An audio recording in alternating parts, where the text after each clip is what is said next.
Donc, merci à tout le monde, à toutes et à tous d'être présents aujourd'hui pour ce webinaire sur le stockage actif des données de recherche.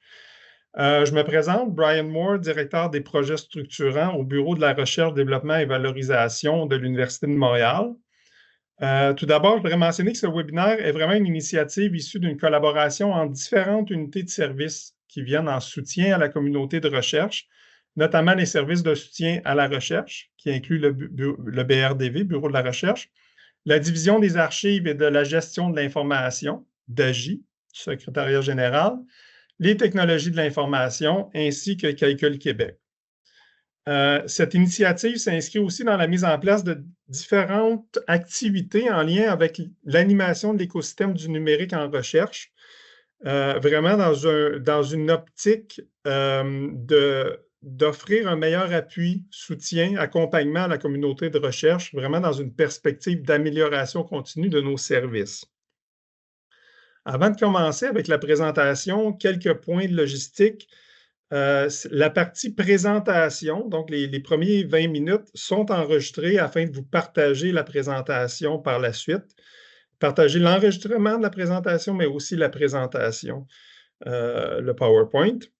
Et dans ce contexte-là, on vous demanderait idéalement de mettre vos questions dans le clavardage, de laisser vos micros fermés. Et on va garder évidemment un 20-25 minutes à la fin pour vraiment répondre à vos questions. Donc, c'est une partie importante de la présentation.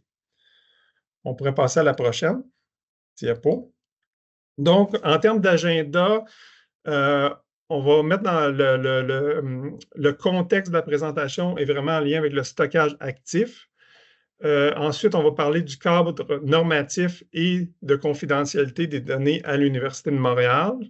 Ensuite, on va tomber au cœur du sujet qui est vraiment les solutions de stockage pour les chercheurs de l'Université de Montréal, soit la grille de stockage, l'offre de stockage TI et l'offre de Calcul Québec. Et ensuite, on va vous dire quelques mots sur le service Compas qui a été lancé ces dernières semaines. Et ensuite, la période des questions. Prochaine diapo, merci. Donc, un projet de recherche, on peut le définir de plusieurs façons, mais il y a vraiment, je dirais, l'avant-projet de recherche qui est vraiment l'idéation, la planification. Il peut y avoir des plans de gestion de données de recherche. Donc, il y a des activités qui sont faites en amont du projet de recherche. Il y a le projet de recherche lui-même. Et ensuite, tout ce qui est dissémination, archivage, on a besoin de garder les données pour un certain temps. Donc, aujourd'hui, on va mettre l'emphase vraiment sur la partie stockage actif qui est pendant le projet de recherche, donc le stockage de données lors de la phase active d'un projet de recherche. Et les autres thématiques, évidemment, s'il y a de l'intérêt, on pourrait organiser d'autres webinaires, d'autres séances d'information pour en discuter plus longuement. Sur ce, je donnerai la parole à ma collègue Taïk pour la suite. Oui, bonjour à tous. Mon nom est Taïk Bouris. Je suis directrice de la division des archives et de la gestion de l'information, donc d'AGI du secrétariat général. Alors, avant de vous présenter les différentes solutions de stockage qui sont disponibles pour les chercheurs, il nous apparaissait pertinent de dire quelques mots sur le cadre normatif dans lequel elles s'inscrivent. Donc, vous avez à l'écran les principales politiques et directives qui encadrent la gestion et la protection des données de recherche, donc soit la politique de sécurité de l'information, politique de gestion de l'information, politique sur la protection des renseignements personnels et directives sur l'utilisation de l'info numérique. Le PowerPoint inclut des liens vers les différents documents, donc je vous invite à consulter. C'est aussi important de savoir que, conformément aux exigences gouvernementales, l'Université a établi une classification de l'information qui comprend 5 niveaux de confidentialité. Et c'est le niveau de confidentialité de votre information qui va déterminer la solution de stockage que vous allez utiliser pour vos données de recherche. Donc, vous avez ici un lien vers le tableau qui donne des définitions et des exemples pour chacun des niveaux. Mais quand même, en résumé, on a donc l'information qui est non confidentielle publique. Par exemple, on peut penser à des jeux de données ouvertes ou partagées. Il y a de l'information non confidentielle interne. Ça pourrait être des données de recherche non confidentielles qui sont en attente de diffusion dans un dépôt en libre accès, donc qui ne sont pas encore accessibles. L'information confidentielle ensuite, par exemple des données sur le parcours académique d'étudiants. L'information hautement confidentielle, comme des données sur la santé, des données génétiques, du matériel biologique humain, des données biométriques. Et on a également un 5e niveau qui n'est pas encore dans notre tableau, qui sera ajouté sous peu, qui s'appelle l'information très secrète. Il devrait en avoir très, très peu à l'université, mais tout de même, un exemple, ça serait des données relatives à la défense et aux technologies militaires, donc qui pourraient avoir une incidence sur la sécurité de l'État. En lien avec le stockage, j'aimerais aussi attirer votre attention sur 2 points de la directive sur l'utilisation de l'info nuagique que je pense qu'ils sont importants. Donc, selon la directive, il n'y a aucun renseignement personnel, données confidentielles ou hautement confidentielles qui doit être stocké dans une solution info nuagique dont les serveurs sont situés à l'extérieur du Canada sans le consentement du secrétariat général. Et deuxièmement, pour pouvoir stocker des informations qu'on dit hautement confidentielles dans une solution info nuagique, même si elle est au Canada, il y a une évaluation de sécurité spécifique qui doit être réalisée par les technologies de l'information. En terminant, donc, vous avez tout au bas de la diapo l'adresse de la DAGI à laquelle vous pouvez nous joindre si vous avez des questions, notamment sur les niveaux de confidentialité. C'est une présentation hyper rapide, mais ça vous donne quand même une bonne idée. Maintenant, je vais laisser la parole à mon collègue Ahmad Kazi des technologies de l'information. Bonjour tout le monde, mon nom est Ahmad Kazi, je suis directeur aux technologies de l'information et je suis responsable du secteur des facultés et de la recherche. On va passer à la prochaine slide. On va faire un tour des différentes options de stockage qui sont disponibles à l'université. Donc, je vais faire un bref aperçu. Trouver un espace de stockage adapté pour les données de recherche peut être un véritable défi. Entre la classification des données, les besoins en accès et les exigences de taille, les chercheurs se retrouvent souvent perdus parmi les différentes options disponibles. La grille des solutions de stockage est un outil interactif qu'on a mis en libre service, conçu pour vous aider à identifier et évaluer les options de stockage ou de partage de données qui sont disponibles pour l'ensemble de vos projets de recherche. L'outil recommande des options, qu'elles soient internes ou externes à l'université, accessibles à la communauté universitaire et approuvées par des experts de l'institution en matière de sécurité. Pour avoir accès aux recommandations, le chercheur doit répondre à des questions sur leurs besoins spécifiques. Ces questions traitent notamment sur le niveau de confidentialité des données, la capacité de payer pour un service, le type de stockage, qui doit avoir accès aux données, donc est-ce que c'est du monde juste à l'interne ou il peut y avoir des personnes à l'externe, comment l'accès aux données devrait-il se faire et la quantité d'espace de stockage nécessaire. Prendre note que les informations contenues dans cet outil seront bonifiées au fil de l'évolution des offres de services de stockage et des politiques de l'université. Sur la prochaine slide, on peut voir l'outil en action. Donc, la première étape, on répond aux questions. Deuxième étape, on choisit les différentes options qui répondent aux besoins. Et la dernière étape, on présente un tableau récapitulatif des différentes options.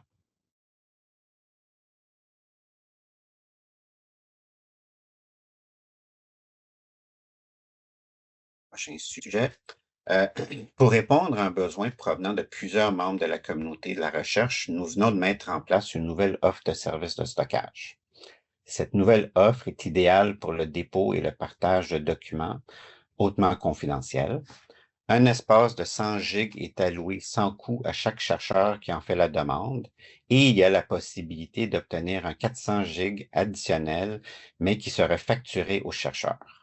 Les chercheurs peuvent gérer par eux-mêmes les accès aux membres de leurs équipes de recherche. Donc, pour en faire la demande, il suffit d'utiliser le formulaire de demande d'aide au TI qui est disponible sur notre page web. On passe à la prochaine. Il existe plusieurs solutions de stockage à l'UDM, en plus de celui que nous venons de présenter. Voici un résumé de tout ce qui vous est offert avec leurs particularités. Premièrement, il y a Teams auquel vous avez tout accès. Donc, c'est idéal pour la collaboration au sein des équipes de recherche et pour stocker les différents documents de travail du projet de recherche qui ne sont pas confidentiels. Chaque équipe Teams a un espace de stockage de 20 GB. Deuxièmement, il y a OneDrive, qui est aussi idéal pour la collaboration avec des partenaires internes et externes à l'UDM et pour stocker des données de recherche qui ne sont pas hautement confidentielles. L'espace de stockage qui est alloué est de 10 GB pour les étudiants et de 100 GB pour les chercheurs. et employés. Il existe un autre service de stockage qui est l'hébergement de serveurs virtuels. Ces serveurs peuvent avoir un rôle web, applicatif, base de données ou de gestion. C'est idéal pour tout type de données et leur niveau de confidentialité. Il faut en faire une demande très spécifique via le formulaire d'aide au client. Et le dernier, la dernière offre, donc c'est l'espace de stockage actif de volume standard pour la recherche, c'est ce que je viens de dire. Idéal pour les données hautement confidentielles, un espace de stockage gratuit de 100 GB et il y a moyen de rajouter un 400 GB additionnel qui sera facturé au chercheur. Là, je passe la parole à mon collègue Jean-François. Bonjour, mon nom c'est Jean-François Saint-Pierre de Calcul Québec. Je suis directeur de site à l'Université de Montréal. Donc, prochaine slide. Donc, juste vous lister ici nos membres et vous expliquer pourquoi je suis ici. Donc, Calcul Québec, c'est une bébête un peu spéciale. C'est une OBNL qui ne compte qu'un employé en ce moment. La très grande majorité de nos employés, plus de 60, sont dans les universités. À l'Université de Montréal, on a 13 employés qui travaillent à l'effort de Calcul Québec. C'est un service qui est rendu public, qui est rendu disponible à tous nos chercheurs dans la communauté québécoise. Et on est membre de l'Alliance de recherche numérique du Canada. Et donc, on fait partie de cette fédération de fournisseurs de services canadiens. Prochaine slide. Donc, les services de stockage à Calcul Québec sont des services de stockage qui sont associés à des grappes de calcul principalement. Donc, le but de Calcul Québec, c'est d'offrir des espaces de calcul, donc de traitement, d'analyse, de génération de données. Et évidemment, pour y arriver, ça prend des stockages associés à tout ça. Les grappes de Calcul Québec ont le défi, par contre, d'être des grappes de calcul Linux, donc qui nécessitent un certain niveau de connaissance pour être capable d'être utilisées. Par défaut, si vous créez votre compte au lien en bas à gauche, cdb.alliancescan.ca, vous obtenez un compte qui va vous donner accès à peu près 200 cœurs, 4 GPU et une dizaine de téraoctets d'espace de stockage pour faire du calcul. Cette capacité-là peut être augmentée à 40 téraoctets par une demande par courriel avec une brève justification. Et si vos besoins excèdent cela, il y a aussi un concours d'allocation de ressources annuelles qui peut vous donner accès à une très grande quantité de ressources plus grandes que ça. Un autre défi de nos plateformes, c'est que c'est des plateformes qui ont une durée de vie utile d'environ 5 ans habituellement. Donc, si on utilise les stockages associés à ces plateformes-là, il faut prévoir une fin de vie, un moment où est-ce que les données vont devoir être déplacées vers une autre plateforme. Votre compte aussi vous donne accès à toutes les plateformes de la fédération que je mentionnais, de l'Alliance, donc les grappes qui sont dans le restant du pays et les nouvelles grappes qui sont en train d'être déployées en ce moment. Prochaine slide, s'il vous plaît. Calcul Québec et l'Alliance offrent aussi des services d'info nuagique qui sont disponibles gratuitement eux aussi. Ici, encore une fois, il y a un défi à l'utilisation et ce défi-là, c'est que vous devez fournir votre expertise, c'est-à-dire vous devez administrer vos machines virtuelles, donc tous les aspects de cybersécurité, de mise à jour et de réseautique doivent être pris en compte par votre groupe de recherche. Si vous avez le personnel pour y arriver, vous avez accès par défaut à une dizaine de machines virtuelles et à une dizaine de téraoctets de stockage pour héberger des sites web et des plateformes interactives pour vos données. Ici encore, il y a un défi basé sur la durée de vie. La plateforme de virtuel, nos info-nuages ont une durée de vie de 5 ans, eux aussi. On essaie de faire des transitions qui sont plus faciles à la fin de leur vie utile, mais on ne peut pas garantir que ces transitions-là vont être faciles ou non. Le concours d'allocation de ressources existe aussi pour les info-nuages. Donc, ce concours-là, ça se passe à toutes les années au mois d'octobre. On fait une demande de ressources qui ressemble à une demande de subvention, en fait. On décrit notre besoin suivant un guide qui est établi, qui est distribué un mois d'avance. Et les ressources sont rendues disponibles aux chercheurs au mois d'avril suivant. Prochaine slide. Donc, je vous ai parlé qu'il y avait des défis à l'utilisation de nos ressources. On offre aussi de la formation pour pallier à ces défis-là. Donc, on a une gamme de formations de base et intermédiaires pour utiliser nos ressources de calcul pour des frais modiques, symboliques de 10 $ habituellement. On touche à une vaste gamme de sujets dans notre offre de cours. Le lien pour nos cours est disponible sur Eventbrite, le lien en bas à gauche. et la suivante. Il y a aussi une école d'été, une école de printemps, en fait, qui est affichée en ce moment. Donc, c'est un format tout inclus, 4 jours de formation pour vos étudiants, incluant hébergement et repas. Le prix, je ne connais pas le terme français, le Early Bird est de 450 $, mais je ne sais pas combien de temps ça va durer encore. Donc, dépêchez-vous, les places sont limitées. Et finalement, si vous voulez nous contacter, vous avez des questions. Pour toute question générale, vous pouvez vous adresser directement à moi. Ou sinon, notre site web ou nos bulletins d'information sont disponibles ici. Quand vous partagez le jeu de slides, vous allez pouvoir accéder au site web. Merci. Et je repasse la parole à Brian pour nous parler de Compa. Merci beaucoup. Donc, vous avez vu un peu l'offre de stockage qui est actuellement disponible.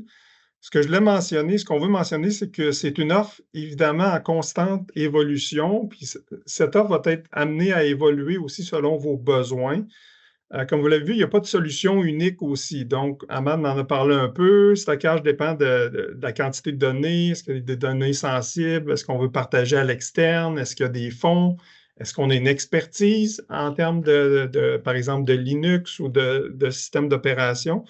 Donc, c'est un point de départ et on est conscient cependant que ça ne répond pas à tous les besoins. Donc, il y a clairement des besoins que j'appellerais hors normes, qui ça peut être des grandes quantités de données, des cas particuliers. Donc, dans ce cas-là, dans le cas où vous ne trouvez pas réponse à vos questions dans la grille de stockage notamment, vous pouvez contacter Compa. Donc, Compa, c'est vraiment un service de soutien personnalisé offert par les services de soutien à la recherche où vous pouvez nous interpeller, peu importe les questions en lien avec la recherche. Ça peut être le numérique, mais ça peut être aussi l'administration de la recherche, etc. Donc, vous voyez l'adresse, ou si vous tapez Compa UDM, vous allez trouver facilement. Prochaine diapo. Donc, comment ça fonctionne? Donc, il y a un site web Compa qui répertorie, je dirais, les besoins principaux qu'on a identifiés en termes de soutien à la recherche. Donc, ça peut être des besoins qui sont répondus par différents services. Donc, l'idée, c'est d'aiguiller vers les bons services. Donc, vous pouvez consulter ce site web-là.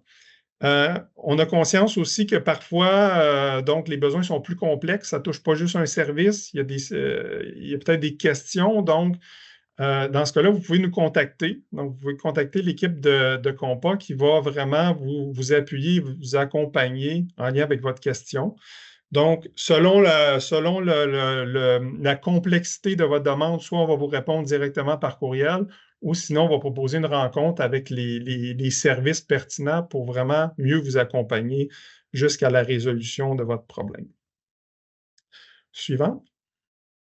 Donc, en termes de conclusion, donc, si vous avez des questions en lien avec tout ce qui est confidentialité des données au niveau de sécurité, vous pouvez contacter vieprivé@umontréal.ca. Donc, si vous avez besoin de stockage actif, ce qu'on recommande, la première étape, c'est d'aller vers la grille de stockage. Donc, allez à la grille de stockage, remplissez la grille et voir si vous avez des solutions qui sont pertinentes à votre besoin. Si vous savez déjà quelles solutions vous privilégiez, vous pouvez contacter les personnes contacts dans les services, que ce soit au TI ou à Calcul Québec. Et si vous ne trouvez pas réponse à votre question, c'est plus compliqué, vous avez des questions, n'hésitez pas à nous contacter à Compa. Donc, oui. Et je voudrais en profiter en terminant pour remercier Jean-François, Ahmad et Taïk pour la présentation. J'aimerais aussi remercier Jonathan Rive-Latour qui a vraiment coordonné tout, sans qui ce webinaire n'aurait pas eu lieu. Donc, merci Jonathan pour ton appui. Et donc, je vous invite d'ailleurs à aller sur UDM Nouvelles aujourd'hui. Donc, il y a aussi une nouvelle avec Jonathan et le secrétariat général en lien avec un article sur l'accès contrôlé aux données de recherche. Donc, il y a quand même un certain leadership au niveau de l'Université de Montréal avec l'Alliance numérique du Canada. Puis maintenant, on va arrêter l'enregistrement, puis on reste disponible pour répondre à vos questions. Merci.